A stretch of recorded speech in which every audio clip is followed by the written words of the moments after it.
ഇനി അടുത്തതായിട്ട് ഈ വേദിയിൽ ഒരു പ്രൊഡക്റ്റ് എക്സ്പ്ലനേഷൻ ഉള്ള സമയമായിരിക്കുകയാണ്. ആൻഡ് അതിനായിട്ട് chairman of centre for hygiene research and development mister Jinoj Kandamkovil ഇവിടെ എത്തിച്ചേർന്നിട്ടുണ്ട്. അദ്ദേഹത്തെ ഞങ്ങൾ സാദരം ക്ഷണിക്കുകയാണ്. ഹായ്, എല്ലാവർക്കും നമസ്കാരം. നിങ്ങളുടെ ഈ ഡയമണ്ട് ലൈഫ് വാർഷിക ആഘോഷത്തിലേക്ക് ക്ഷണിച്ചതിന് വളരെയധികം സന്തോഷമുണ്ട്.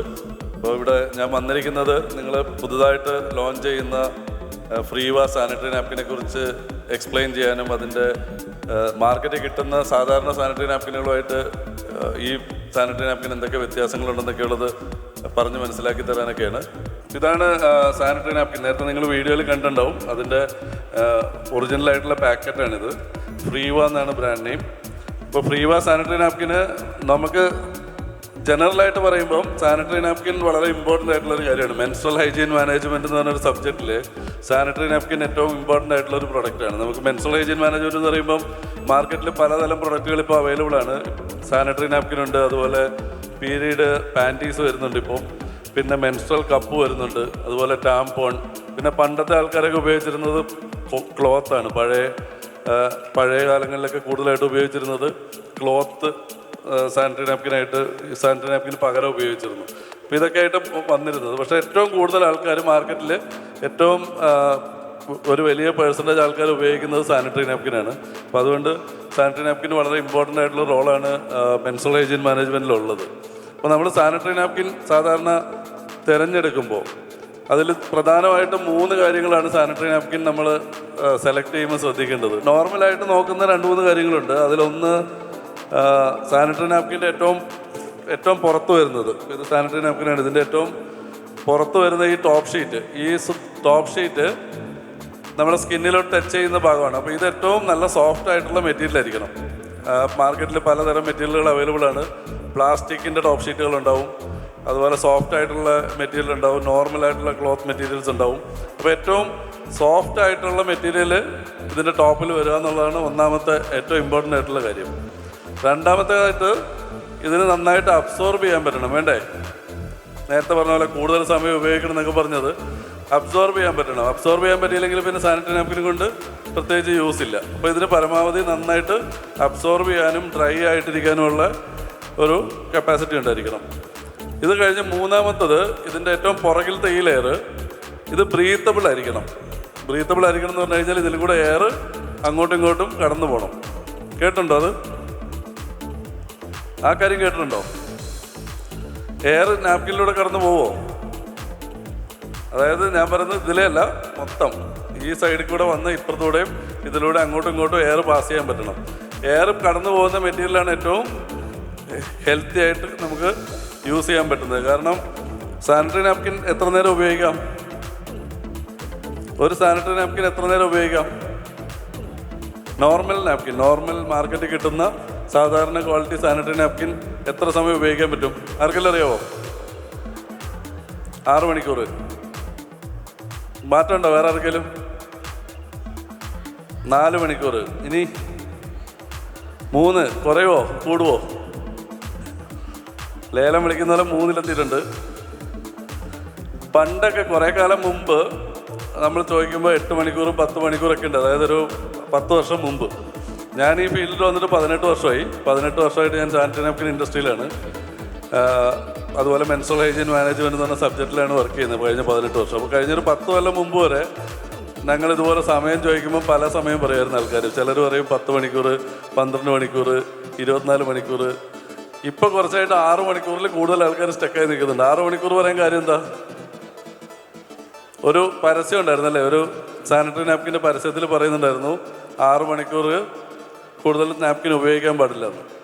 അപ്പോൾ അത് ചില NGO-കൾ ഈ ഫീൽഡിൽ വർക്ക് ചെയ്യുന്ന, മെൻസ്ട്രൽ ഹൈജീനിൽ വർക്ക് ചെയ്യുന്ന ചില NGO-കൾ പോയി പരാതി കൊടുത്തു. 6 മണിക്കൂർ പോലും ഉപയോഗിക്കാൻ പാടില്ല, പക്ഷേ ഈ കമ്പനി ഇങ്ങനെ 6 മണിക്കൂർ ഉപയോഗിക്കാമെന്ന് പറഞ്ഞ് പരസ്യം കൊടുക്കുന്നു എന്ന്. പക്ഷേ അവർ പറഞ്ഞൊരു പോയിന്റ്, ഞങ്ങൾ 6 മണിക്കൂർ ഉപയോഗിക്കാമെന്ന് പറഞ്ഞിട്ടില്ല, 6 മണിക്കൂറിൽ കൂടുതൽ ഉപയോഗിക്കരുതെന്നേ പറഞ്ഞിട്ടുള്ളൂ എന്നാണ്. ലീഗലി കറക്റ്റാണ്. അവർ 6 മണിക്കൂർ ഉപയോഗിക്കാമെന്ന് പറഞ്ഞിട്ടില്ല.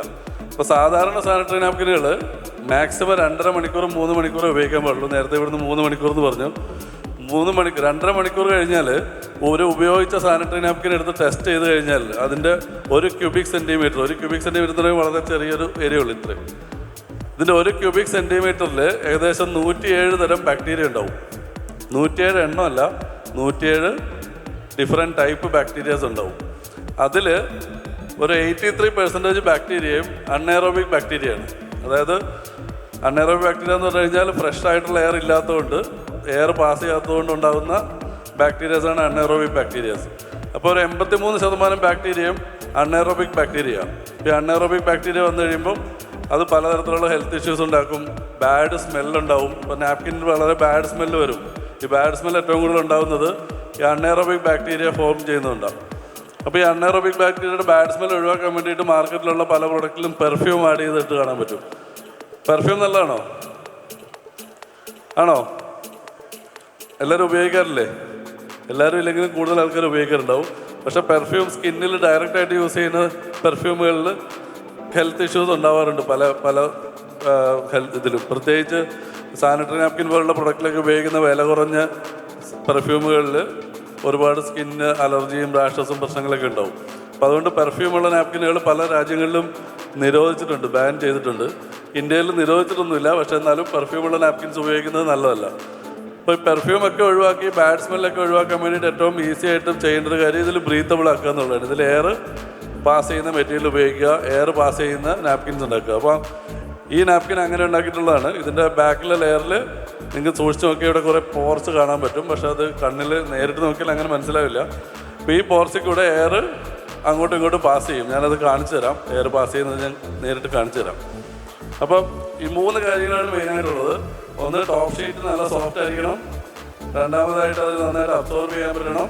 മൂന്നാമതായിട്ട് ബ്രീത്തബിൾ ആയിരിക്കണം. അപ്പോൾ ഈ 3 കാര്യങ്ങളാണ് മെയിനായിട്ടുള്ളത്. അപ്പോൾ ഇതും മാർക്കറ്റിൽ കിട്ടുന്ന പ്രൊഡക്റ്റുമായിട്ട് ഞാൻ ജസ്റ്റ് കമ്പയർ ചെയ്ത് കാണിച്ചു തരാം. അതുപോലെ ഇതിൽ കുറച്ച് മെറ്റീരിയലിലാണെങ്കിലും പലതരം കെമിക്കൽസും അങ്ങനെയുള്ള കാര്യങ്ങളൊക്കെ ഉപയോഗിക്കാറുണ്ട്. ഇപ്പോൾ വില കുറഞ്ഞ പാർട്സിലൊക്കെ ആണെങ്കിൽ ഞാൻ ഡിഫറൻസ് കാണിച്ചു തരാം. ഈ ലൈറ്റ് ഒന്ന് ഓഫ് ചെയ്യാൻ പറ്റുമോ? ഈ ലൈറ്റ് ഇതിലൊരു ബ്ലൂ കളർ കാണുന്നുണ്ടോ? ഇത് മാർക്കറ്റിൽ കിട്ടുന്ന വേറൊരു ബ്രാൻഡാണ്. ഇതിൽ കാണുന്നുണ്ടോ? ഇതിൽ കാണുന്ന ഈ കളർ ഇതിലല്ലോ. ഈ ബ്ലൂ കളർ കാണുന്നതിൻ്റെ റീസൺ ബാക്കിൽ നോക്കിയാലും കാണാൻ പറ്റും. ഇത് ഉണ്ടാവും. ഈ ബ്ലൂ കളർ എന്ന് പറയുന്നത് ടൈറ്റാനിയം ഡയോക്സൈഡ് എന്ന് പറഞ്ഞൊരു കെമിക്കലാണ്. സാധാരണ അത് ബ്ലീച്ചിങ്ങിന് വേണ്ടി ഉപയോഗിക്കുന്നത്. ഈ 2 ടിഷ്യൂ തമ്മിൽ നോക്കിയാൽ വ്യത്യാസം മനസ്സിലാവും. ഇത് കേട്ടോ, ഇതല്ല, ഒരു ടിഷ്യൂവിൽ കളറുണ്ട്, ഈ ടിഷ്യൂവിൽ കളറില്ല. ഈ ടിഷ്യൂ എന്ന് പറയുന്നത് റീസൈക്കിൾ ചെയ്ത പേപ്പറാണ്. പഴയ പേപ്പർ റീസൈക്കിൾ ചെയ്തിട്ട് വീണ്ടും ടിഷ്യൂ ആക്കിയിരിക്കുന്നതാണ് ഇത്. അതേസമയം ഇത് വെർജിൻ പേപ്പറാണ്. നമ്മുടെ ഫ്രഷ് ആയിട്ടുള്ള വെർജിൻ മെറ്റീരിയൽ കൊണ്ട് ഉണ്ടാക്കിയത്. അതുകൊണ്ട് ഇതിൽ കളറില്ലാത്തത് ഇതിൽ ഈ കളർ വരുന്നു. ഇതേപോലെ തന്നെയാണ് നമ്മളിപ്പോൾ കണ്ട നാപ്കിനകത്ത് കണ്ട കളർ വ്യത്യാസവും. വില കുറഞ്ഞ നാപ്കിൻസിൽ പലപ്പോഴും റീസൈക്കിൾഡ് ആയിട്ടുള്ള പേപ്പറോ അല്ലെങ്കിൽ hard wood, soft would, hard wood ഉണ്ട് നമ്മൾ ടിഷ്യൂലും നാപ്കിനിലൊക്കെ യൂസ് ചെയ്യുന്നത്. ഇപ്പോൾ ഹാർഡ് വുഡിൻ്റെയൊക്കെ ആണെങ്കിൽ ഇത് കെമിക്കൽ ഉപയോഗിച്ചിട്ടാണ് വൈറ്റ് കളർ ആക്കുന്നത്. അത് നാച്ചുറലായിട്ട് വൈറ്റ് കളർ ആയിരിക്കില്ല. റീസൈക്കിൾ ചെയ്യുമ്പോൾ ബ്ലാക്ക് കളറൊക്കെ ആയിരിക്കും. അപ്പോൾ അത് കെമിക്കൽ ആഡ് ചെയ്ത് ബ്ലീച്ച് ചെയ്ത് വൈറ്റ് കളറാക്കും. അപ്പോൾ അതിന് ഏറ്റവും കൂടുതൽ ഉപയോഗിക്കുന്ന കെമിക്കലാണ് ടൈറ്റാനിയം ഡയോക്സൈഡ്. ഇപ്പോൾ ഈ ടൈറ്റാനിയം ഡയോക്സൈഡ് വന്നു കഴിഞ്ഞാൽ ഇതുപോലെ കളർ കാണാൻ പറ്റും. ഇത് UV ടോർച്ചാണ്. ടൈറ്റാനിയം ഡയോക്സൈഡ് ഇല്ലെങ്കിൽ UV അബ്സോർബ് ചെയ്യില്ല, കളർ കാണില്ല. അപ്പോൾ ഇത് നമുക്ക് നാപ്കിനിൽ നോക്കിയാലും കാണാൻ പറ്റും. പല വില കുറഞ്ഞ നാപ്കിൻസിൽ നോക്കിയാലും ഇതുപോലെ UV റിഫ്ലക്ഷൻ കാണാൻ പറ്റും. അപ്പോൾ നമുക്ക് അറിയാൻ പറ്റുന്നത് റീസൈക്കിൾഡ് മെറ്റീരിയൽ ആണോ അതോ നല്ല ക്വാളിറ്റി മെറ്റീരിയൽ ആണോ എന്നുള്ളത്. അപ്പോൾ ഇതൊരു ഓപ്ഷനാണ് നമുക്ക് ടെസ്റ്റ് ചെയ്യാനുള്ളത്. പിന്നെ ഇതിൽ അബ്സോർബ് ചെയ്യുന്നത് കാണിച്ചു തരാൻ, അതോ ബ്രീത്തബിലിറ്റി കാണോ അബ്സോർപ്ഷൻ കാണും. എന്നോട് ഒന്ന് എടുത്തിരിക്കുന്നത് ഇത് വില കുറഞ്ഞ നാപ്കിനല്ല. ഇത് മാർക്കറ്റിൽ നിലവിൽ ഓപ്പൺ മാർക്കറ്റിൽ അവൈലബിൾ ആയിട്ടുള്ളതിൽ ഏറ്റവും വില കൂടിയ നാപ്കിനാണ്. ഈ നാപ്കിൻ ഞാൻ ബ്രാൻഡ് നെയിം പറയുന്നില്ല, പക്ഷേ പലർക്കും അറിയായിരിക്കും. പലപ്പോഴും ഇതിങ്ങനെ കാണുമ്പോൾ തന്നെ പലർക്കും ബ്രാൻഡ് നെയിം അറിയാൻ പറ്റും. അത്രയും ഫേമസ് ആയിട്ടുള്ള ബ്രാൻഡാണ്. ആ ബ്രാൻഡിലെ ഏറ്റവും വില കൂടിയ പ്രൊഡക്റ്റുമാണിത്. ഇത് ഒരു പാഡിന് ഏകദേശം 14 രൂപയോളം വിലയുണ്ട്, ഒരു സിംഗിൾ പാഡിന്. അപ്പോൾ ഇതും ഫ്രീവ സാനിറ്ററി നാപ്കിന് വേണ്ടി ഞാനൊന്ന് കമ്പയർ ചെയ്ത് കാണിച്ചു തരാം. അപ്പോൾ ഇതിൽ മൊത്തം സാധാരണഗതിയിൽ നമുക്ക് പീരീഡ്സിലുണ്ടാകുന്ന ഫ്ലോ എന്ന് പറയുന്നത് ഒരു 30 to 50 ml ഒക്കെയാണ് നോർമൽ ആവറേജ് ഫ്ലോ ഒരു ദിവസം ഉണ്ടാകുന്നത്. അതിൽ ചില ആൾക്കാർക്ക് ഹെവി ബ്ലീഡിംഗ് ഒക്കെ ഉള്ള ആൾക്കാർക്ക് ഒരു 50-55 ml വരെയൊക്കെ പോകും. ഇനി അങ്ങ് ഏറ്റവും ലാസ്റ്റ് പോയാൽ ഒരു 60 ml വരെയൊക്കെയാണ് ഒരു ദിവസം ഉണ്ടാകുന്ന ഫ്ലോ. അപ്പോൾ ഇതിൽ ഞാനിപ്പോൾ 60 ml എടുക്കുന്നുണ്ട്.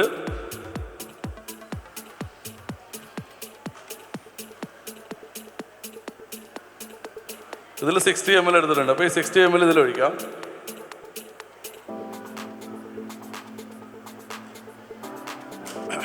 ഇതിലും 60 ml എടുത്തിട്ടുണ്ട്. 60 ml ഇല്ല, കുറച്ച് കുറവുണ്ട്, കുഴപ്പമില്ല. അപ്പോൾ ഇത് ഈ മാർക്കറ്റിലെ ഏറ്റവും വില കൂടിയ മാർക്കറ്റ് അവൈലബിൾ ആയിട്ടുള്ള പ്രൊഡക്റ്റിൽ ഒഴിക്കാം.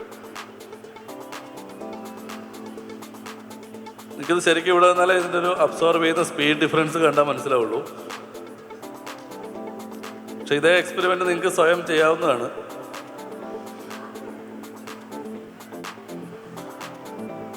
ഇതിലടുത്ത് നോക്കിയാൽ ശരിക്ക് കാണാൻ പറ്റും. ഇവിടെ ഈ വെള്ളം അബ്സോർബ് ചെയ്യാതെ മുകളിൽ കിടക്കുന്നത് ശരിക്ക് കാണാൻ പറ്റും. ആരെങ്കിലും ഒരാൾ ഒന്ന് പ്രസ് ചെയ്ത് നോക്കാമോ? ഒരു കൈ ഇതിലും ഒരു കൈ ഇതിലും വെച്ചൊന്ന് പ്രസ് ചെയ്ത് നോക്കി. അല്ല, രണ്ട് കൈ ഒരു കൈ വേണ്ട, മറ്റേ കൈ ഇതിൽ 2 കൈ വെച്ചൊന്ന് പ്രസ് ചെയ്ത് എന്നിട്ട് ആ ഡിഫറൻസ് ഒന്ന് കാണിച്ചു കൊടുത്ത എല്ലാവർക്കും. ഡിഫറൻസ് ഉണ്ടോ? ഒന്ന് കാണിച്ചു കൊടുത്താൽ കാണാൻ പറ്റുന്നുണ്ടോ? ശരിക്ക് കാണണമെങ്കിൽ വ്യത്യാസം ഇതിൽ കണ്ടാൽ മനസ്സിലാവും. കണ്ടോ? ഇത് കണ്ടോ? ഇതിൽ നിന്ന് വെള്ളം താഴ്ത്തു വരുന്നുണ്ടോ? അതിലെന്തെങ്കിലും ഉണ്ടോ? വെറ്റ്നെസ് ഉണ്ടോ? ഇതിൽ ശരിക്ക് ഇത് കണ്ടോ? ഇതിൽ കണ്ടു കഴിഞ്ഞാൽ മനസ്സിലാവും. കണ്ടില്ലേ? ഇതിൽ ഒഴിച്ച വെള്ളത്തിൻ്റെ പകുതിയിലധികം തിരിച്ചിങ്ങോട്ട് തന്നെ പോകുന്നു. ഇതാണ് മാർക്കറ്റിൽ കിട്ടുന്നതിൽ ഏറ്റവും വില കൂടിയ നാപ്കിൻ. ഇതിലോട്ട് ഒഴിച്ചു. അതേസമയം ഇത് കംപ്ലീറ്റ് ഡ്രൈ ആയിരിക്കും. നിങ്ങൾക്ക് പാസ് ചെയ്ത് നോക്കണമെങ്കിൽ പാസ് ചെയ്ത് നോക്കിക്കോ.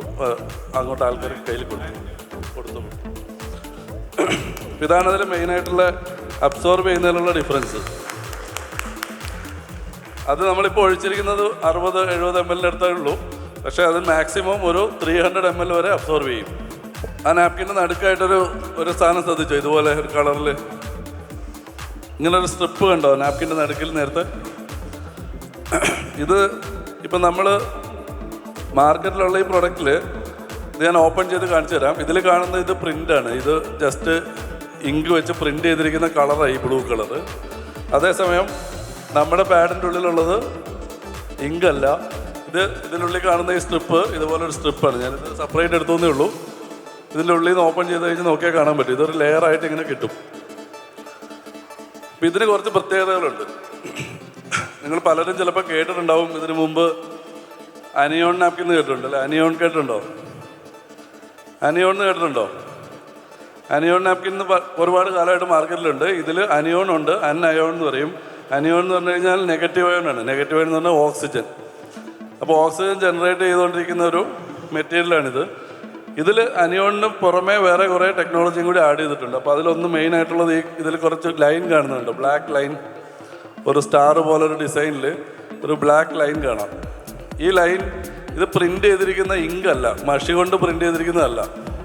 ഇത് ഗ്രാഫീൻ എന്ന് പറയുന്നൊരു മെറ്റീരിയലാണ്. ഗ്രാഫീൻ എന്ന് പറഞ്ഞു കഴിഞ്ഞാൽ ഗ്രാഫൈറ്റ് അറിയുമോ? നമ്മുടെ പെൻസിലിൻ്റെ അറ്റത്തുള്ള നിപ്പില്ലേ, പെൻസിലിൻ്റെ അറ്റത്ത് വരുന്നത് ഗ്രാഫൈറ്റ് എന്ന് പറഞ്ഞ മെറ്റീരിയലാണ്. ഈ ഗ്രാഫൈറ്റിൻ്റെ ഏറ്റവും പ്യൂരിഫൈഡ് ആയിട്ടുള്ള വേർഷനാണ് ഗ്രാഫീൻ എന്ന് പറയുന്നത്. ഇത് 2010 ഫിസിക്സ് നോബൽ പ്രൈസ് കിട്ടിയിരിക്കുന്നത് ഈ ഒരു കണ്ടുപിടുത്തത്തിനാണ്. ഗ്രാഫീൻ കണ്ടുപിടിച്ചതിനാണ് 2010 സയൻസ് നോബൽ പ്രൈസ് കൊടുത്തിരിക്കുന്നത്. അപ്പോൾ ഗ്രാഫീൻ ഒരുപാട് പ്രത്യേകതകളുണ്ട്. പല ആപ്ലിക്കേഷനിൽ ഉപയോഗിക്കാറുണ്ട്. ഗ്രാഫീൻ ഹെൽത്ത് റിലേറ്റഡ് ആയിട്ടുള്ള ഒരുപാട് പ്രൊഡക്റ്റുകളിൽ, മെഡിക്കൽ ഡിവൈസുകളിലൊക്കെ ഉപയോഗിക്കാറുണ്ട്. ബാറ്ററി ഉണ്ടാക്കാൻ വേണ്ടിയിട്ട് ഇപ്പം ഒരുപാട് റിസർച്ചുകൾ നടക്കുന്നുണ്ട്. നമുക്ക് കേരളത്തിൽ തന്നെ ഗ്രാഫീൻ ഇന്നൊവേഷൻ സെൻ്റർ ഉണ്ട്. അറിയോ? കേട്ടിട്ടുണ്ടോ? കേരളത്തിൽ graphene innovation centre Thrissur base ചെയ്തിട്ട് കേരള ഗവൺമെൻറ് തന്നെ സ്റ്റാർട്ട് ചെയ്തിട്ടുണ്ട്. ഇപ്പോൾ ഗ്രാഫീനെ കുറിച്ചുള്ള ഒരുപാട് സ്റ്റഡീസ് നടന്നുകൊണ്ടിരിക്കുന്നു. അപ്പോൾ അതിൽ നമ്മൾ സാനിറ്ററി ലാബിൽ ഉപയോഗിക്കാനുള്ള 2 കാരണമുണ്ട്. ഒന്ന്, ഈ ഗ്രാഫീൻ കണ്ടക്റ്റീവ് മെറ്റീരിയൽ, ഇതിൽ ഇലക്ട്രിസിറ്റിയൊക്കെ പാസ് ചെയ്യും. അപ്പോൾ നമ്മുടെ ബോഡിയിൽ സാധാരണ മെറ്റീരിയൽ ഉരഞ്ഞ് 2-3 പ്രാവശ്യം ഇങ്ങനെ കയ്യിലൊക്കെ ഉരയുമ്പോൾ സ്റ്റാറ്റിക് ഇലക്ട്രിസിറ്റി ഫോം ആവും. സ്റ്റാറ്റിക് ഇലക്ട്രിസിറ്റി കേട്ടിട്ടില്ലേ? നമ്മൾ പ്ലാസ്റ്റിക് ഒക്കെ എടുത്ത് കയ്യിലൊക്കെ ഉരച്ചിട്ട് ഒന്ന് പൊക്കി നോക്കുമ്പോൾ രോമമൊക്കെ എണീറ്റ് നിൽക്കും. അത് സ്റ്റാറ്റിക് ഇലക്ട്രിസിറ്റി ഉണ്ടാകും. അപ്പോൾ ഈ സ്റ്റാറ്റിക് ഇലക്ട്രിസിറ്റി സ്കിന്നിൻ്റെ സെല്ലുകളെ ഡാമേജ് ചെയ്യും. അപ്പോൾ ചില ആൾക്കാർക്ക് പ്ലാസ്റ്റിക്കിൻ്റെ നാപ്കിൻ ഉപയോഗിച്ച് കഴിഞ്ഞാൽ പെട്ടെന്ന് അലർജി വരും, റാഷസ് വരും, സ്കിന്ന് പൊട്ടും. പക്ഷേ കോട്ടൺ തുണിയോ അല്ലെങ്കിൽ കോട്ടൻ്റെ നാപ്കിൻ ഉപയോഗിക്കുമ്പോൾ അങ്ങനെ വരാറില്ല. കാരണം കോട്ടണിൽ ഈ പറഞ്ഞ സ്റ്റാറ്റിക് ഇലക്ട്രിസിറ്റി അധികം ഉണ്ടാവില്ല, പക്ഷേ പ്ലാസ്റ്റിക്കിൽ വളരെ കൂടുതലായിട്ടുണ്ടാവും. അപ്പോൾ അങ്ങനെ വരുന്ന ഇപ്പോൾ നാപ്കിൻ നമ്മൾ ബോഡിയിൽ ഉപയോഗിക്കുമ്പോൾ ഉണ്ടാകുമ്പോഴുള്ള ഫിക്ഷനിലൂടെ ഉണ്ടാകുന്ന സ്റ്റാറ്റിക് ഇലക്ട്രിസിറ്റിനെ ന്യൂട്രൽ ചെയ്ത് കളയും. ഇതിലൂടെ അത് പാസ് ചെയ്ത് റിലീസായി പോകും. അതാണ് ഒരു അഡ്വാൻറ്റേജ്. രണ്ടാമതായിട്ട് ഗ്രാഫീനുള്ള ഏറ്റവും വലിയ അഡ്വാൻറ്റേജ്, ഗ്രാഫീൻ ഹാപ്പി ഹോർമോണിനെ ബൂസ്റ്റ് ചെയ്യും. എൻഡോർഫിൻ എന്ന് പറഞ്ഞൊരു ഹാപ്പി ഹോർമോൺ ഉണ്ട്, കേട്ടിട്ടുണ്ടോ? എൻഡോർഫിൻ അല്ലെ ഹാപ്പി ഹോർമോൺ കേട്ടിട്ടുണ്ടോ? ഹാപ്പി ഹോർമോണുകൾ 5 എണ്ണം ഉണ്ട്. 5 ഹാപ്പി ഹോർമോണുകളിൽ എൻഡോർഫിൻ്റെ റോള് പെയിൻ കുറയ്ക്കുക എന്നുള്ളതാണ്. അപ്പോൾ നമ്മൾ നല്ല സന്തോഷത്തിലിരിക്കുമ്പോൾ, നല്ല ഹാപ്പി ആയിട്ടിരിക്കുന്ന സമയത്ത് നമുക്ക് എന്തെങ്കിലും പെയിനൊക്കെ ഉണ്ടെങ്കിലും നമ്മളത് അറിയില്ല, നമുക്ക് ഫീൽ ചെയ്യില്ല. കാരണം ഈ എൻഡോർഫിൻ നന്നായിട്ട് വന്നു കഴിഞ്ഞാൽ ബോഡിയിൽ പെയിൻ അറിയില്ല. അപ്പോൾ ഇത് പൊതുവേ നാച്ചുറലായിട്ട് ഗ്രാഫീൻ എൻഡോർഫിൻ എന്ന് പറഞ്ഞ ഹോർമോണിനെ ബൂസ്റ്റ് ചെയ്യും. ഇപ്പോൾ എൻഡോർഫിനെ ബൂസ്റ്റ് ചെയ്യുമ്പോൾ നമുക്ക് പീരീഡ്സിലുള്ള പെയിൻ, ക്രാംസ് ഒക്കെ ഉള്ള ആൾക്കാർക്ക് ആ പെയിന് കുറച്ചൊരു ആശ്വാസം ഉണ്ടാവും, പെയിൻ കുറച്ച് കുറയും. അപ്പോൾ അതൊരു മെയിനായിട്ടുള്ളൊരു ഫങ്ഷൻ ഇതിൽ അതാണ്. പിന്നെ പെയിൻ പല രീതിയിൽ പെയിൻ കുറയ്ക്കാൻ വേണ്ടിയിട്ട് 2-3 ഫങ്ഷൻ ഉണ്ട്. ഇപ്പോൾ നെഗറ്റീവ് അയോൺ എന്ന് പറഞ്ഞാൽ അനിയോൺ ഓക്സിജൻ ജനറേറ്റ് ചെയ്യും. ഓക്സിജൻ സാധാരണ നമ്മുടെ സ്കിന്ന് സെല്ലുകളൊക്കെ ബ്രീത്ത് ചെയ്യുന്നതാണ്. അപ്പം നമ്മുടെ സ്കിന്നിൻ്റെ സെല്ല് ഓക്സിജൻ അബ്സോർവ് ചെയ്യും. ആ ഓക്സിജൻ കിട്ടുന്ന സ്ഥലത്തേക്ക് കൂടുതലായിട്ട് ബ്ലഡ് ഫ്ലോ വന്നുകൊണ്ടിരിക്കും. ഈ നോർമൽ പീരീഡ്സ് ക്രാമ്പ് എന്താണെന്നറിയോ? എങ്ങനെയാണ് വരുന്നതെന്നറിയോ? ഇപ്പോൾ യൂട്രസിനകത്ത് ഇപ്പോൾ യൂട്രസ് ആണെന്ന് ഇത് വിചാരിച്ചാൽ യൂട്രസിൽ ഒരുപാട് ബ്ലഡ് വെയിൻസ്, നരമ്പുകൾ കുറേ വന്ന് യൂട്രസിൽ വന്ന് ചേരുന്നുണ്ട്. ഒരുപാട് ബ്ലഡ് വെയിൻസ് വന്ന് കണക്ട് ചെയ്യുന്നുണ്ട്. അപ്പോൾ ഈ ബ്ലഡ് വെയിൻസിൽ നമ്മൾ സാധാരണ എൻഡോമെട്രിയം ലെയർ എന്ന് പറയും. ഈ പീരീഡ്സിൽ ഉണ്ടാകുന്ന ഒരു വാള്, നമ്മൾ പ്രഗ്നൻ്റ് ആവാനൊക്കെ ആയിട്ട് യൂട്രസ് പ്രിപ്പയർ ആവുന്ന സമയത്ത് യൂട്രസിൽ വരുന്നൊരു വാളുണ്ട്. അതിൻ്റെ പേരാണ് എൻഡോമെട്രിയം ലെയർ. അപ്പോൾ ഈ എൻഡോമെട്രിയം ലെയർ ഫോം ആവും. ഒരു പീരീഡ് കഴിഞ്ഞ് കഴിഞ്ഞാൽ ഈ എൻഡോമെട്രിയം ലെയറിനെ ബോഡിയിൽ നിന്ന് റിമൂവ് ചെയ്യാൻ വേണ്ടിയിട്ട് ഈ ബ്ലഡ് വെയിനുകൾ, എല്ലാ ബ്ലഡ് ഞരമ്പിൽ കൂടെയും ബ്ലഡ് വന്നിട്ട് പുഷ് ചെയ്തിട്ട് ഈ ലെയറിനെ തള്ളി ഇടും. അപ്പോൾ ഓരോരോ ചെറിയ ചെറിയ പീസായിട്ട് നമ്മൾ ബ്ലഡ് ക്ലോട്ടായിട്ട് വരുന്നതെന്ന് പറയില്ലേ, ബ്ലഡ് അല്ല, അത് എൻഡോമെട്രിയം ലെയറാണ്. അപ്പോൾ ഈ എൻഡോമെട്രിയം ലെയറിനെ ഈ യൂട്രസിൻ്റെ വാളിൽ നിന്ന് ഇളക്കി ഇടാൻ വേണ്ടിയിട്ട് ബ്ലഡ് വന്ന് പുഷ് ചെയ്തിട്ടാണ് ഇടുന്നത്. അങ്ങനെ വരുന്ന ബ്ലഡും, ആ പുഷ് ചെയ്ത് വരുന്ന ബ്ലഡും ആ എൻഡോമെട്രിയം ലെയറുമാണ് പീരീഡ്സ് ആയിട്ട് പുറത്തോട്ട് വരുന്നത്. അപ്പോൾ ഈ ലെയറിനെ ഇളക്കി ഇടാൻ മാത്രമുള്ള പ്രഷർ കിട്ടുന്നില്ലെങ്കിൽ, ബ്ലഡ് അത്രയും ഫോഴ്സിൽ ബ്ലഡ് കിട്ടുന്നില്ല എന്നുണ്ടെങ്കിൽ യൂട്രസ് നോർമലി കംപ്രസ് ചെയ്യാൻ തുടങ്ങും. യൂട്രസ് കംപ്രസ് ചെയ്തിട്ട് പമ്പിങ് ചെയ്യും ബ്ലഡ് സർക്കുലേഷൻ കൂട്ടാൻ വേണ്ടിയിട്ട്. അപ്പോൾ നമ്മുടെ ഉപയോഗിക്കാതെ കിടക്കുന്ന കുറേ മസിൽസ്, ഇവിടെയൊക്കെയുള്ള കുറേ മസിൽസൊക്കെ ബോഡിക്കുള്ളിൽ ഫങ്ഷൻ ചെയ്തിട്ട് ബ്ലഡ് സർക്കുലേഷൻ യൂട്രസിലേക്ക് കൂട്ടിക്കൊണ്ടിരിക്കും. അപ്പോൾ ഇങ്ങനെ ബ്ലഡ് സർക്കുലേഷൻ കൂട്ടുമ്പോൾ നമ്മൾ ഉപയോഗിക്കാത്ത മസിൽസൊക്കെ ഉപയോഗിച്ച് കഴിയുമ്പോൾ എന്ത് പറ്റും? നമ്മൾ ജിമ്മിൽ പോയി എന്ത് പറ്റും? ഒരു ദിവസം ഓടാത്ത ഒരാൾ ഒരു ദിവസം ഓടിക്കഴിഞ്ഞാൽ പിറ്റേ ദിവസം നല്ല കാലുവേദനയും മേലുവേദനയൊക്കെ ഉണ്ടാവും. അപ്പോൾ നമ്മൾ ഉപയോഗിക്കാത്ത മസിൽസ്, കുറേ നാൾ ഉപയോഗിക്കാത്തൊരു മസിൽ ഒരു ദിവസം മാത്രം ഉപയോഗിക്കുമ്പോൾ പെയിൻ ഉണ്ടാവും. അപ്പോൾ അങ്ങനെ വരുന്ന മസിലിൻ്റെ പെയിനാണ് സാധാരണയായിട്ടുണ്ടാകുന്ന പീരീഡ്സിലെ ക്രാംസ്. ഈ ബ്ലഡ് സർക്കുലേഷൻ കൂട്ടാൻ വേണ്ടി ഈ മസിൽസൊക്കെ ഫങ്ഷൻ ചെയ്യുന്നത്. പക്ഷേ ബോഡിക്ക് യൂട്രസിന് ആവശ്യമായിട്ടുള്ള ബ്ലഡ് സർക്കുലേഷൻ കിട്ടുന്നുണ്ടെങ്കിൽ പിന്നെ ഈ മസിൽസിൻ്റെ ഒന്നും ഫങ്ഷൻ ആവശ്യം വരില്ല. അതുകൊണ്ട് തന്നെ പെയിനും ഉണ്ടാവില്ല. അപ്പോൾ അതിന് വേണ്ടത് യൂട്രസിൽ നന്നായിട്ട് ബ്ലഡ് സർക്കുലേഷൻ ഉണ്ടാവണം. അപ്പോൾ അതിന് വേണ്ടിയിട്ട് നമ്മൾ ഈ പ്രൊഡക്റ്റിൽ ഇതിനകത്ത് മാഗ്നറ്റ് ആഡ് ചെയ്തിട്ടുണ്ട്. അപ്പോൾ മാഗ്നറ്റ് ഡിറ്റക്ട് ചെയ്യുന്ന ഡിവൈസ് എൻ്റെ കയ്യിൽ ഉണ്ടായിരുന്നു, പക്ഷേ ഇന്ന് എടുക്കാൻ പറ്റിയില്ല. അപ്പോൾ മാഗ്നറ്റ് ഡിറ്റക്ട് ചെയ്യുന്ന ഡിവൈസ് എടുത്ത് ഇതിൽ വെച്ച് കഴിഞ്ഞാൽ അറിയാൻ പറ്റും. ഇതിൽ മാഗ്നറ്റ് ഡിറ്റക്ട് ആവും. മാഗ്നറ്റ് ഉണ്ട്. അപ്പോൾ ഈ മാഗ്നറ്റ് ബ്ലഡിൽ അയണിൻ്റെ കണ്ടൻറ്റ് ഉള്ളതുകൊണ്ട് മാഗ്നറ്റ് വന്ന് യൂസ് ചെയ്യുമ്പോൾ ബ്ലഡ് സർക്കുലേഷൻ കൂടുതലാവും. ഇപ്പം മാഗ്നറ്റിൻ്റെ ബ്രേസ്ലെറ്റൊക്കെ കണ്ടില്ലേ? മാഗ്നറ്റിൻ്റെ ബ്രേസ്ലെറ്റ് ഉണ്ട്, ചിലർ മാലയിൽ ഇടാറുണ്ട്. അപ്പോൾ അതൊക്കെ ബ്ലഡ് സർക്കുലേഷൻ ഇമ്പ്രൂവ് ചെയ്യാൻ വേണ്ടിയിട്ടാണ്. അപ്പോൾ ഇതിലും മാഗ്നറ്റ് ഉണ്ട്. മാഗ്നറ്റ് ബ്ലഡ് സർക്കുലേഷൻ ഇമ്പ്രൂവ് ചെയ്യും. അതുപോലെ തന്നെ നെഗറ്റീവ് അയൺ ഓക്സിജൻ ജനറേറ്റ് ചെയ്യുമ്പോൾ ആ നമ്മുടെ ഓക്സിജൻ കിട്ടുന്ന ഭാഗത്തോട്ട് ബ്ലഡ് കൂടുതലായിട്ട് പാസ് ചെയ്യും. അപ്പോൾ ആ ഒരു വകയിലും ബ്ലഡ് സർക്കുലേഷൻ ഇമ്പ്രൂവ് ആവും. പിന്നെ ഇത് രണ്ടിനും പുറമെ ഈ ഗ്രാഫീൻ ഉള്ളതുകൊണ്ട് അല്ലാതെയുള്ള നോർമലായിട്ടുള്ള പെയിനുകളും നമുക്ക് അധികം അറിയില്ല. അപ്പോൾ മൊത്തത്തിൽ പീരീഡ്സിൻ്റെ ക്രാംസ്, പീരീഡ്സിൻ്റെ പെയിൻ ഈ പാഡ് യൂസ് ചെയ്യുമ്പോൾ കുറയും. നോർമലി അത് ഫസ്റ്റ് യൂസിൽ സെക്കൻഡ് യൂസിൽ തന്നെ കുറയാറുണ്ട്. പക്ഷേ കുറച്ചും കൂടി സിവിയർ ആയിട്ടുള്ള പെയിനും അല്ലെങ്കിൽ ഈ പറഞ്ഞ പോലെ മസിൽസിൻ്റെ പെയിനൊക്കെ ആണെങ്കിൽ അതൊരു 3-4 മാസം കൊണ്ടേ മാറുള്ളൂ. പക്ഷേ ഒരു 4 മാസത്തെ ഉപയോഗത്തോടു കൂടിയിട്ട് പീരീഡ്സിൻ്റെ പെയിനിൽ നല്ല മാറ്റം കാണും. അതുപോലെ മൂഡ് സ്വിങ്സ് അറിയില്ലേ? മൂഡ് സ്വിങ്സ് ഉണ്ടാവാറുണ്ടല്ലോ പല ആൾക്കാർക്കും, ഇല്ലേ? മൂഡ് സ്വിങ്സ് ഉണ്ടാവാറില്ലേ? അപ്പോൾ ആ മൂഡ് സ്വിങ്സ് ഇഷ്യൂസ് ഒരു പരിധി വരെ ഇത് കൺട്രോൾ ചെയ്യും. കാരണം ഹോർമോണൽ ബാലൻസ് വരുമ്പോൾ ഈ പറഞ്ഞ ഹാപ്പി ഹോർമോൺ ഡെവലപ്പ് ആയി കഴിയുമ്പം ബാഡ് മൂഡിലൊക്കെ കുറച്ച് ചേഞ്ച് ഉണ്ടാവും. പിന്നെ കംഫർട്ട്, ഇതിൽ ബ്രീത്തബിൾ ആയതുകൊണ്ട് എയർ പാസ് ചെയ്യുന്നതുകൊണ്ട് ചൂടൊന്നും ഒട്ടും ഉണ്ടാവില്ല. സാധാരണ നാപ്കിൻ ഉപയോഗിക്കുമ്പോൾ ചൂടുണ്ടാവും, വേർക്കും, ആ ബുദ്ധിമുട്ടൊക്കെ ഉണ്ടാവും. ഇതിൽ ചൂടുണ്ടാവില്ല, വേർക്കില്ല, പിന്നെ നല്ല ഡ്രൈ ആയിരിക്കും, അപ്പോൾ വെറ്റ്നെസ് ഒന്നും ഉണ്ടാവില്ല. അപ്പം അങ്ങനെയുള്ള കംഫർട്ട് കുറച്ചുകൂടി കൂടുകയും ചെയ്യും. ഹോർമോണൽ ബാലൻസും കൂടി വന്നു കഴിയുമ്പോൾ മൂഡ് സ്വിങ്സ് പോലുള്ള ഇഷ്യൂസൊക്കെ കുറയും. അപ്പോൾ ഇതൊക്കെയാണ് ഈ മെയിനായിട്ടുള്ള ഈ സ്ട്രിപ്പിൻ്റെ പ്രത്യേകത. പിന്നെ ഇതിൽ ആൻറ്റി ഓക്സിഡൻറ്റ് ഫീച്ചർ കൊടുത്തിട്ടുണ്ട്. ആൻറ്റി ഓക്സിഡൻറ്റ് ടെസ്റ്റും കൂടി ഞാൻ കാണിച്ചു തരാം. അതുപോലെ നേരത്തെ ഇതിൽ പറഞ്ഞില്ലേ ഗ്രാഫീൻ ആണെന്ന് പറഞ്ഞില്ലേ? ഈ ഗ്രാഫീൻ ആണോ എന്ന് അറിയാൻ വേണ്ടിയിട്ട് നമുക്ക് സിമ്പിളായിട്ട് ടെസ്റ്റ് ചെയ്യാം. നിങ്ങൾ വേറെ ഏതെങ്കിലുമൊക്കെ നാപ്കിനിൽ ഇതുപോലെ ഗ്രാഫീൻ ആണെന്നൊക്കെ പറഞ്ഞ് ആരെങ്കിലും വിൽക്കുന്നുണ്ടെങ്കിൽ ഇതുപോലത്തെ ലൈറ്റ് മാർക്കറ്റിൽ വാങ്ങാൻ കിട്ടും. ഇത് എമർജൻസി ആയിട്ട് യൂസ് ചെയ്യുന്ന LED ലൈറ്റാണ്. അപ്പോൾ ഈ ലൈറ്റ് വെച്ചിട്ട് ഇതിൽ ഈ വരകൾ തമ്മിൽ ഇങ്ങനെ ടച്ച് ചെയ്ത് കഴിഞ്ഞാൽ ഇത് ലൈറ്റ് കത്തും. കാണുന്നുണ്ടോ? ഇത് കത്തുന്നത് ഇത് ഗ്രാഫീൻ ആയതുകൊണ്ടാണ്. ഇതിൽ ഒറിജിനൽ ഗ്രാഫീൻ ആണെങ്കിൽ ഇത് ലൈറ്റ് കത്തും. പക്ഷേ ഇപ്പോൾ ഞാൻ വേറൊരു പ്രോഡക്റ്റ് കാണിച്ചു തരാം.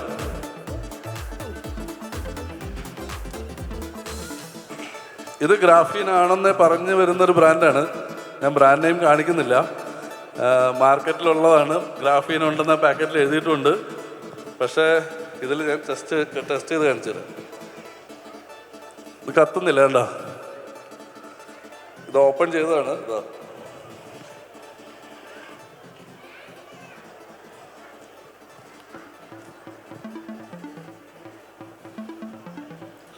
ഇത് കത്തുന്നുണ്ടോ? ഇത് ഡ്യൂപ്ലിക്കേറ്റ് ആണ്. ഇതിനകത്തുള്ള ഈ ലൈൻസ് ഇങ്കാണ്, പ്രിന്റ് ചെയ്തിരിക്കുന്നതാണ്. അപ്പോൾ ഇത് പ്രിന്റ് ആയതുകൊണ്ട് ഇതിൽ കത്തൂല. ഇത് വേറെ മെറ്റലിലൊന്നും വെച്ച് കഴിഞ്ഞാൽ കത്തില്ല. കണ്ടില്ലേ? മെറ്റൽ കിട്ടിയാൽ മാത്രമേ കത്തുള്ളൂ. ഇത് കത്തില്ല. പക്ഷെ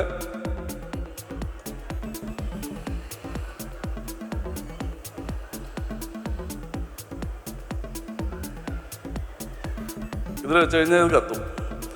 അപ്പോൾ ഇത് നിങ്ങൾക്ക് സിമ്പിളായിട്ട് ഈ ലൈറ്റ് എനിക്ക് തോന്നുന്നു 350-400 രൂപയുടെ ഈ ലൈറ്റിനുള്ളൂ. ഇത് വാങ്ങിക്കഴിഞ്ഞാൽ ഈ ഗ്രാഫീൻ ആണെന്ന് പറഞ്ഞ് വിൽക്കുന്ന പ്രൊഡക്റ്റിലുള്ളത് ഒറിജിനൽ ഗ്രാഫീൻ ആണോ അല്ലയോ എന്ന് നിങ്ങൾക്ക് തന്നെ ടെസ്റ്റ് ചെയ്യാൻ പറ്റും. ഇത് മാജിക് ലൈറ്റ് ഒന്നുമല്ല കേട്ടോ. ഇതിൻ്റെ ഉള്ളിൽ ബാറ്ററി ഉണ്ട്. ഇതിൻ്റെ തമ്മിൽ കണ്ടക്റ്റീവ് ആകണമെന്നേ ഉള്ളൂ. ഇതുണ്ടോ? ഇത് ഏത് മെറ്റലിൽ പോയി മുട്ടിയാലും കത്തും. ഇതിൻ്റെ ഉള്ളിൽ ബാറ്ററി ഉണ്ട്. ഇതിൽ മാജിക് കൊണ്ട് കത്തുന്നൊന്നുമല്ല. ഇതാകെ മെറ്റലാണോ, ഇത് ഒറിജിനൽ ആണോ, ഇങ്ക് ആണോ, അതോ ഇത് ഒറിജിനൽ മെറ്റലാണോ എന്ന് മാത്രമേ ചെക്ക് ചെയ്യുന്നുള്ളൂ. കാരണം ഇത് ടച്ച് ചെയ്ത് കഴിഞ്ഞാൽ ഇത്രയും ഫ്ലെക്സിബിൾ ആയിട്ടുള്ളൊരു സാധനം മെറ്റലാന്ന് പറഞ്ഞാൽ വിശ്വസിക്കാൻ ബുദ്ധിമുട്ടുണ്ടാവും. കാര്യം ഗ്രാഫീൻ്റെ പ്രത്യേകത, ഗ്രാഫീൻ വേൾഡിൽ ഏറ്റവും തിന്നസ്റ്റ് മെറ്റലാണ്. ഇതിലും തിന്നായിട്ടുള്ള മെറ്റൽ വേറെ ഇല്ല.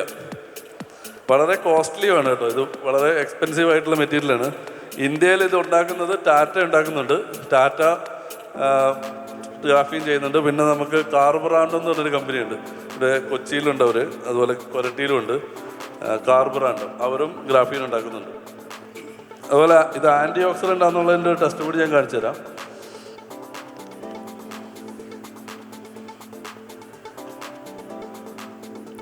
ഇങ്ങനെയുള്ള പ്രൊഡക്റ്റിൽ ആൻറ്റി ഓക്സിഡൻ്റ് ഉണ്ടോ എന്ന് അറിയാൻ വേണ്ടിയിട്ട് ഇത് ബെറ്റാഡിനാണ്, ബെറ്റാഡിൻ്റെ ലിക്വിഡാണ്. അപ്പോൾ ഈ ബെറ്റാഡിൻ നമുക്ക് ഷോപ്പിൽ നിന്ന് വാങ്ങാൻ കിട്ടും. അധികമൊന്നും എടുക്കണ്ട, ഒരു 2-3 ഡ്രോപ്പ് ഈ വെള്ളത്തിലേക്ക് എടുക്കുക.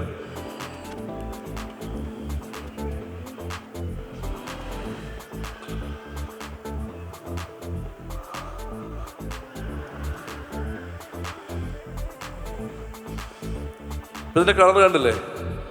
ഇത് ബെറ്റാഡിൻ മിക്സ് ചെയ്തിരിക്കുന്ന വെള്ളത്തിൻ്റെ ഇതാണ്. ഇനി നമ്മുടെ ഈ ഗ്രാഫീൻ്റെ സ്ട്രിപ്പ് എടുത്ത് ഇതിനകത്ത് ഇട്ടിട്ട് ഒന്ന് സ്റ്റിർ ചെയ്ത് കൊടുത്താൽ മതി. ഇപ്പം കളർ മാറിയതുണ്ടോ?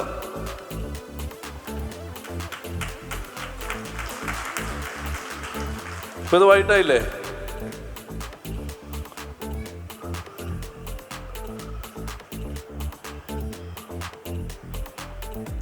സ്ട്രിപ്പിൻ്റെ കളർ മാറില്ല, പക്ഷേ വെള്ളത്തിൻ്റെ കളർ ഫുള്ള് വൈറ്റായി. അപ്പം ഇത് ബെറ്റാഡിൻ എന്ന് പറയുന്നത് ഒരു ഓക്സിഡൻ്റ് ആണ്. നമ്മുടെ ഈ സ്ട്രിപ്പിൽ ആൻറ്റി ഓക്സിഡൻ്റ് ആണ്. അപ്പം ബെറ്റാഡിൻ്റെ ഓക്സിഡൻ്റ് ആയിട്ടുള്ള പ്രൊഡക്റ്റിനെ ഇത് ആൻറ്റി ഓക്സിഡൻ്റ് ആയിട്ട് അത് ന്യൂട്രൽ ചെയ്ത് കളഞ്ഞത്. അപ്പോൾ ഇത് നിങ്ങൾക്ക് സിമ്പിളായിട്ട് ടെസ്റ്റ് ചെയ്യാം. ഈ ബെറ്റാഡിൻ മെഡിക്കൽ ഷോപ്പിൽ വാങ്ങാൻ കിട്ടും. അത് വെച്ച് ചെക്ക് ചെയ്യാം. പിന്നെ ഇതിൻ്റെ ഒരു സ്ട്രക്ചർ കാണും, ഇതിൻ്റെ ലെയർ വൈസ്.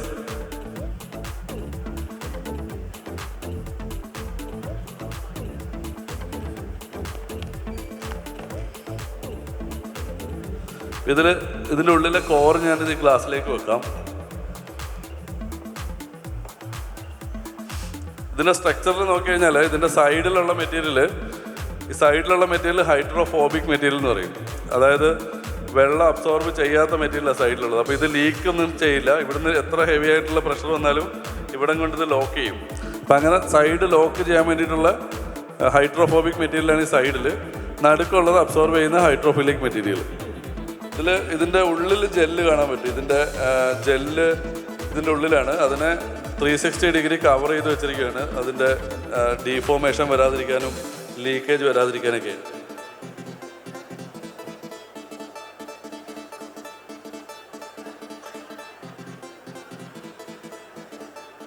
ഇതിൻ്റെ ജെല്ല് ഇതുപോലെ നേരിട്ട് ഓപ്പൺ ആയിട്ട് തന്നെ ഇരിക്കുന്ന കാണാം. നേരത്തെ നമ്മുടെ പ്രൊഡക്റ്റിലുള്ള പോലെ റാപ്പ് ചെയ്തിട്ടല്ല ഉള്ളത്. കാരണം ഇതിന് ലെയർ കുറവാണ്. മറ്റതിന് ഒരു 8 ലെയറുണ്ട്, ഇതിനാകെ 5 ലെയറേ ഉള്ളൂ.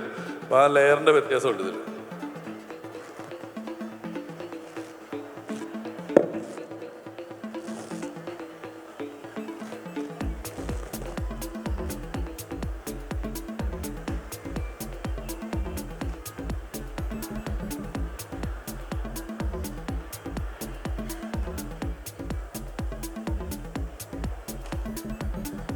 ഗ്ലാസ് കുറച്ച് ചെറുതായി പോയി, ഉള്ളിലോട്ട് കയറുന്നില്ല.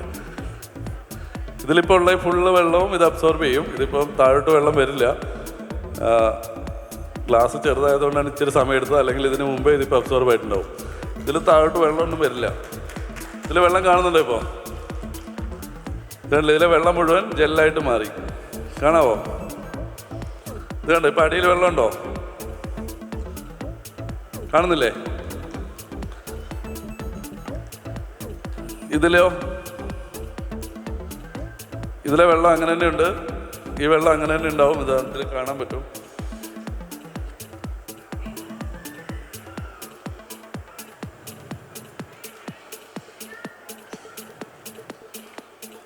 ഇതിലിനിയും വെള്ളമുണ്ട്. ഇതാ ഇവിടെ സ്ഥലമില്ല ഒഴിക്കാൻ. ഇതിലുള്ള വെള്ളം അങ്ങനെ തന്നെയുണ്ട്. പക്ഷെ നമ്മുടെ പ്രൊഡക്റ്റിലെ ഫുള്ള് അബ്സോർബ് ചെയ്തു. അത് മാക്സിമം ഒരു 300-350 ml വരെയൊക്കെ അബ്സോർബ് ചെയ്യും. ഓക്കെ, ഇനി ബ്രീത്തബിലിറ്റി കാണണ്ടേ? എയർ പാസ് ചെയ്യുന്നത് കാണണോ?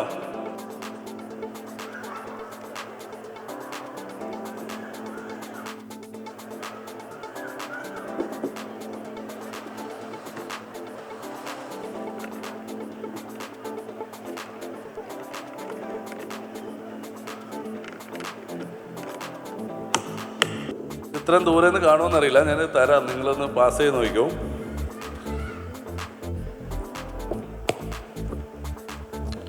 ഇതെന്താ ചെയ്യുന്നതെന്ന് വെച്ച് കഴിഞ്ഞാൽ, ഇതിൽ പ്രസ് ചെയ്ത് കഴിയുമ്പോൾ ഇതിൽ നിന്നുള്ള എയർ താഴെ നിന്ന് മുകളിലോട്ട് വരുന്നുണ്ടെന്നാണ്. അതിന് വെള്ളം ഒഴിക്കുന്നത് അത് കാണാൻ വേണ്ടിയിട്ടാണ്. അല്ലെങ്കിൽ നമുക്ക് എയർ പാസ് ചെയ്യുന്ന അറിയാൻ പറ്റില്ല. അപ്പോൾ ഇതിൽ നേരെ വെള്ളം ഒഴിച്ച് കഴിഞ്ഞാൽ കാണാൻ പറ്റും. കാണുന്നുണ്ടോ? എയർ പാസ് ചെയ്യുന്നത് കാണുന്നുണ്ടോ?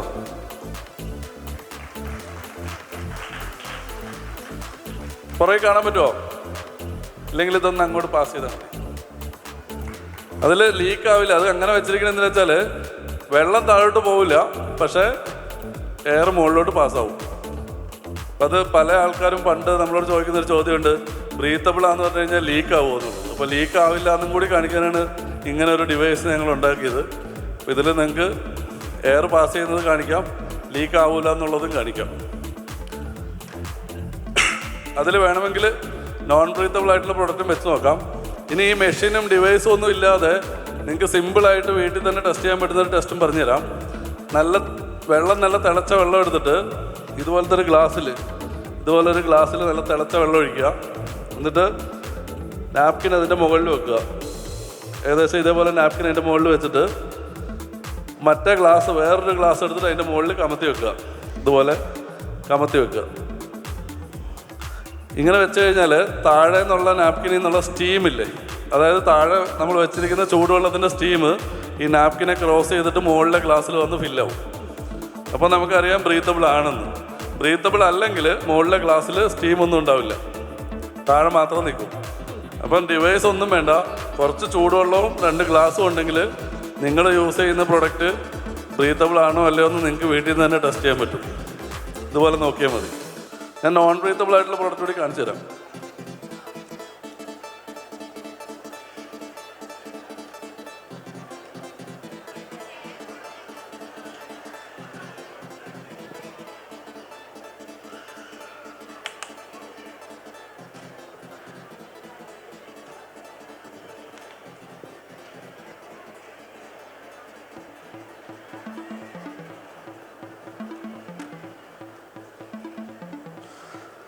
ഇതിൽ നോക്കിയോ, ഇനി ഇത് ഞാൻ ഞെക്കുന്നുണ്ടോ എന്ന് സംശയം ഉണ്ടെങ്കിൽ നിങ്ങൾ തന്നെ ഞെക്കി നോക്കിയോ.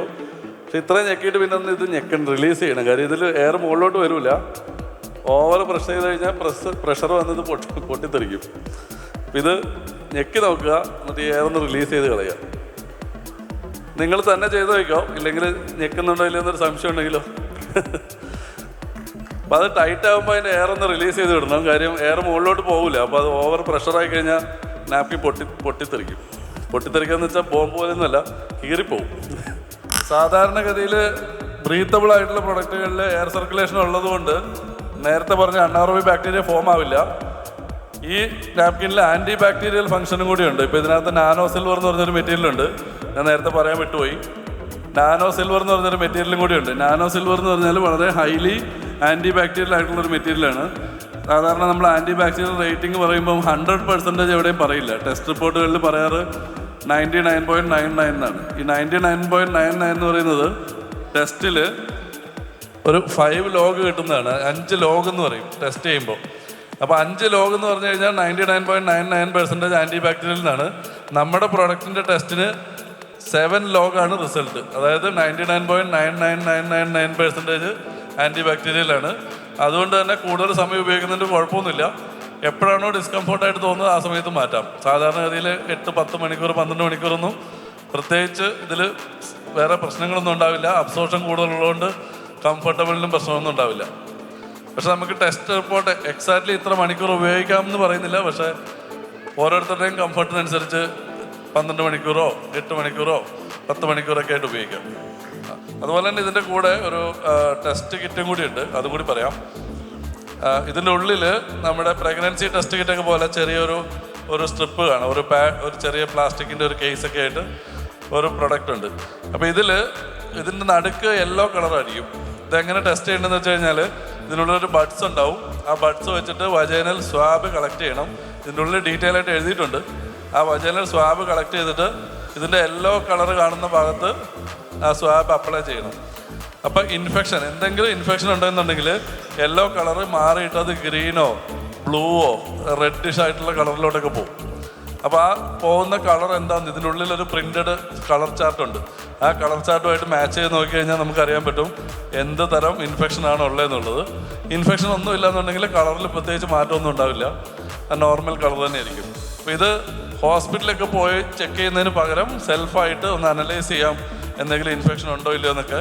പിന്നെ നമ്മൾ നോർമലി ഈ പാഡ് യൂസ് ചെയ്ത് തുടങ്ങി കഴിയുമ്പോൾ ഫ്രീവായി യൂസ് ചെയ്ത് തുടങ്ങി കഴിയുമ്പോൾ ഒരു 2-3 മാസം കഴിയുമ്പോൾ നിങ്ങൾക്ക് ഇതിൽ വെച്ച് ടെസ്റ്റ് ചെയ്താൽ അറിയാൻ പറ്റും നിങ്ങളുടെ വജൈനൽ ഹെൽത്ത് എത്രത്തോളം ഇമ്പ്രൂവ് ആയിട്ടുണ്ടെന്ന് അറിയാൻ പറ്റും. അപ്പോൾ അതിനുവേണ്ടിയിട്ടാണ് ഇതിൻ്റെ കൂടെ ഫ്രീ കൊടുക്കുന്നുണ്ടല്ലോ അല്ലേ. ഇതിൽ ഫ്രീ ആയിട്ട് വരുന്നുണ്ട്, ഒരു സെറ്റിൻ്റെ കൂടെ ഫ്രീ ആയിട്ട് വരുന്നുണ്ട്. അപ്പോൾ നിങ്ങൾക്ക് സെൽഫായിട്ട് ടെസ്റ്റ് ചെയ്ത് നിങ്ങളുടെ വജൈനൽ ഹെൽത്ത് നിങ്ങൾക്ക് തന്നെ അനലൈസ് ചെയ്യാനും പറ്റും.